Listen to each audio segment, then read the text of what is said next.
welcome to the first devlog for Crystal Mountain, the long climb. This video is going to be more of a catch up with what I've made so far, just explaining the type of game and the main mechanics of what I've implemented so far. So, Crystal Mountain is a roguelike game which is heavily inspired by games such as Enter the Gungeon and The Binding of Isaac. And in these games, levels are procedurally generated and random enemies are spawned when the player has entered them. And so far in my game, I have made some items the player can pick up so far, such as the bow. And when the player enters the room, they'll close behind them and randomly enemies will spawn.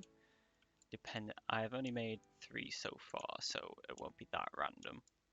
However, if I get to kill these enemies, you get to see, hopefully in the other room, it should be random as well.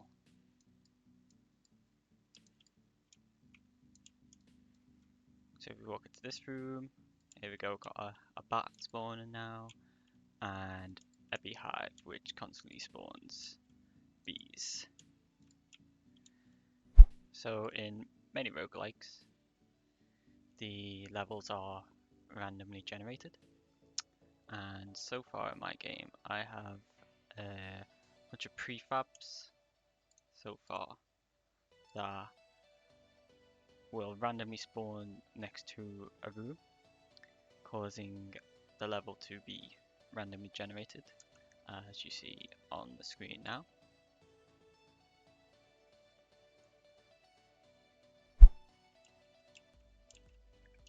So the main mechanic I wanted to implement in this game was you could only have one inventory slot, meaning you could only pick up one item at a time and use that one item. And if you wanted to use, say, this boomerang, you wouldn't be able to pick it up, as you would need to drop your current one to then use the boomerang. However, you will be able to get upgrades throughout the levels, allowing you to pick up a new bag and then be able to hold twice as many weapons.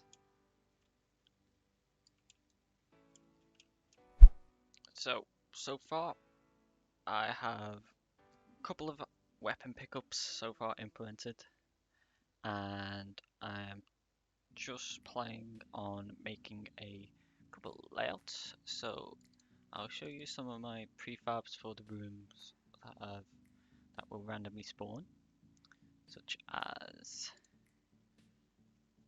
these on the screen right now.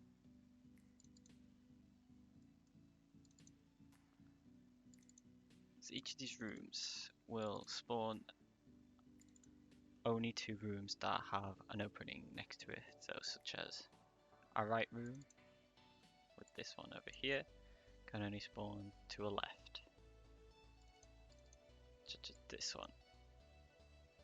And then in the last room, I have it set that it will calculate throughout all the rooms and then spawn the ladder in order to get to the next level. As with Enter the Gungeon and the Binding of Isaac, they have many items and many weapons. I'm gonna try and hopefully make it creative enough to implement as many items as I can and weapons to make it much more interesting and replayable. So in Enter the Gungeon, there's kind of like a hub world where the player starts before they actually enter the gungeon, and I kind of wanted to do my own little hub world for this game.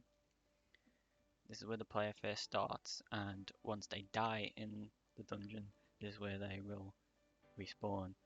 And in this level, this is where the player will be able to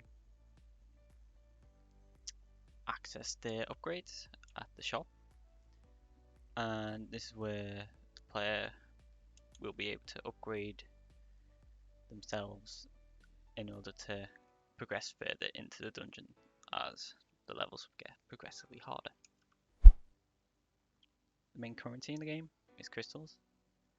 Once the player destroys it, they either get 1 or 2 crystals, and when the player dies at the end of a level, they keep the crystals, and then in that hub world, they'll be able to spend the crystals they've gained on upgrades to help them defeat any of the bosses in the future. Thanks for watching the first devlog. If you have any suggestions, any feedback, or any ideas, I'll be happy to hear them. I normally post on Twitter, so that's Reecy Boy Games handle on Twitter. That's where most of my updates are. You can also leave feedback on there as well if you like, or just give the video a like. And thanks for watching.